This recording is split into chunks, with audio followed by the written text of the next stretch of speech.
It is nearly time. In 1 week, we will be greeted with a brand new Destiny expansion and everything that comes with it. And with that, there will also be a large amount of new and returning players. So, in an effort to aid and inform, I want to discuss what you should expect on day 1 with Lightfall. Let's get into it. So, for those that don't know, Lightfall will be dropping on February 28th at 9 AM Pacific, 12 PM Eastern. Destiny 2 will be offline for maintenance 24 hours prior to this, so if there's any last minute goals relating to seasonal content or anything else, you need to finish them before February 27th at 9 AM Pacific, 12 PM Eastern. When you finally manage to log in, assuming you'll be playing within the first 24 hours, there's a few things you should brace yourself for. The first is that you will undoubtedly be placed in a login queue. This happens with every expansion, but there will be a lot of people playing and trying to log in all at once. Now, after all that, the launch will go one of two ways. In the good timeline, Lightfall will hopefully launch similarly to how the Witch Queen did, where you will just log in and be able to play with few to no problems. I myself did not have a single disconnect on the launch day of Witch Queen last year. In the dark timeline, however, it may be plagued by varying amounts of server issues, error codes, and disconnects. If things go really poorly, you may end up even being kicked out of the login queue, or the game might even be brought offline for emergency maintenance. This has happened with a lot of, if not the majority, of major expansions. A common piece of advice you will find throughout the community is to never take launch day off from work if your free time is limited.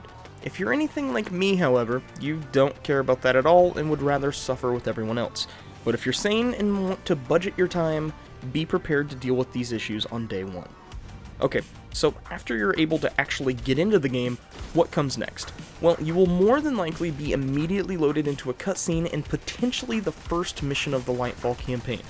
And because of this, there are a few things I recommend doing before the 24-hour maintenance starts.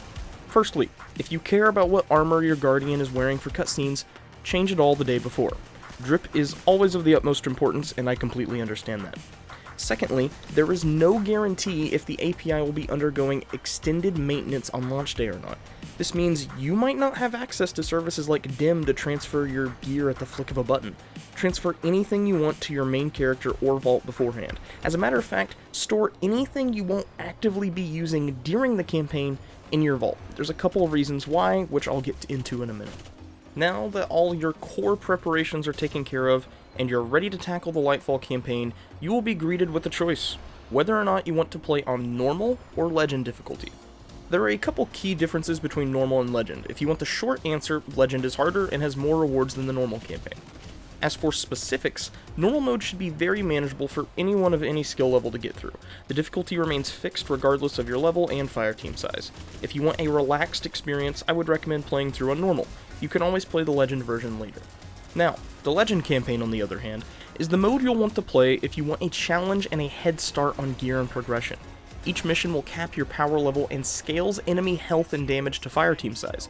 Each fireteam member also has a single revive token, meaning you won't be able to revive someone more than once per darkness zone.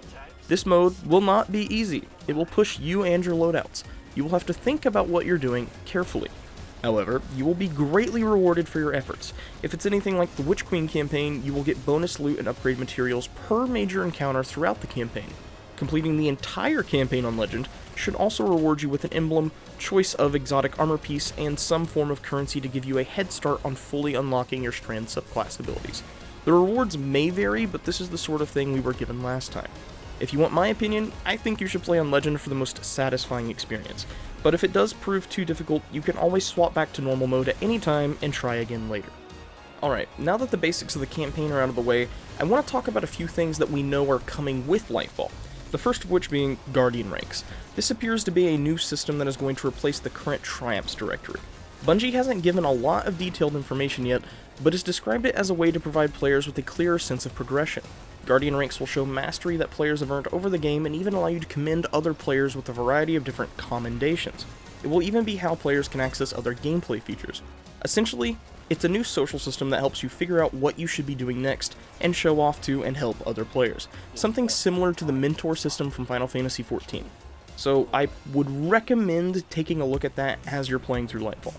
Another brand new feature that is finally being added to the game is loadouts. Destiny and buildcrafting have become so intertwined that Bungie is finally adding a way to manage all different aspects of your weapon and armor builds at once.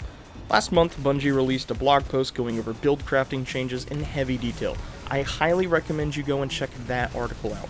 But the long and short of it is that players will have a single screen that will be their one-stop shop for all their build needs. You can edit your weapons, armor, and mods all in one place and save them to a loadout you can equip at any time. In combination with this, the entire mod system is getting reworked as well. There are a lot of details to that rework, but a few standout features that I'm personally excited for is elemental energy being removed completely from armor and mods, and artifact mods will now be a passive buff active at all times. Now, I obviously haven't touched on every single small thing that's changing on day one, but I do still have a few things I want to mention. Of course, we obviously have Strand, a brand new Darkness subclass launching for anyone who buys Lightfall. Crucible will probably be a living hell for the first few weeks or months of the expansion, but I'm honestly kind of looking forward to that in a very sadistic sort of way. There will be a new pseudo-faction of enemies in the form of Callus's Shadow Legion of Cabal. They'll have a bunch of new fun abilities and a new boss-type enemy called a Tormentor. We'll also have a variety of new economy updates with all the different vendors. Ada 1 will start selling certain old shaders that haven't been obtainable for some time. Gear from Nightfall's Iron Banner, Trials, Crucible, and Gambit will even have an option for legacy focusing, allowing you to obtain armor and weapons you may have missed out on previously. And lastly, but certainly not least, sandbox updates. Bungie has already previewed some of this stuff, but there will be a plethora of buffs, nerfs, and reworks to all your favorite weapons, exotics, and subclasses. Complete patch notes should go live either before or right when Lightfall launches. And that's about all I have for you today. I just wanted to take some time to consolidate some information and set expectations for day one for anyone who might be new or hasn't played in a long time. I definitely didn't go over every single little detail of what's coming or changing, because if I did, we'd probably be here for an hour or more, and who knows how that's going to change in the future as well. But this should hopefully suffice as a nice little primer for the expansion. But with that being said, my name is Yami, and I will see you beautiful people on Neomuna.